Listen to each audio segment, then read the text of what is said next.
నిన్న సాయంత్రం 5 గంటల సమయంలో రుద్రారం గ్రామంలో ఆంజనేయ స్వామి మందిరంలో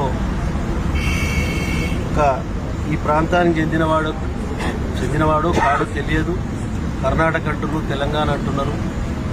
వాడు సీసీ కెమెరాలు పగలగొట్టి ఒంటె విగ్రహాన్ని ధ్వంసం చేయడం జరిగింది.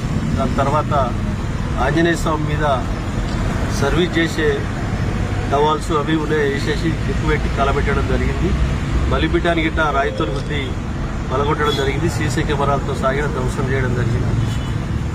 ఇది పూర్తి స్థాయిలో మన సర్కిల్ డివిజన్ సంబంధించిన పోలీస్ అధికారులు, స్థానిక నాయకులు అప్పుడే స్పందించి ఇట్లా జరిగింది, ఏం జరిగిందని గిట్ట వాళ్ళు వచ్చి వాళ్ళ ప్రయత్నం చేయడం జరిగింది. తప్పకుండా జరిగిన ఘటనను చాలా దురాదృష్టకరం.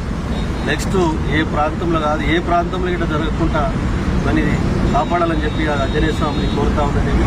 ఎందుకంటే ఇటువంటి చిన్న చిన్న సంఘటనలైనా పెద్ద పెద్ద సంఘటనలైనా ఇది రాష్ట్ర స్థాయి లేకపోతే భారతదేశ స్థాయిలో ఈ సంఘటనలు ఏర్పడే అవకాశాలు ఉంటాయి. కాబట్టి అవకాశం ఎక్కడ మనము దానికి అవకాశం ఇవ్వకుండా పూర్తిగా దీన్ని అయ్యవార్లతోటి మాట్లాడడం జరిగింది.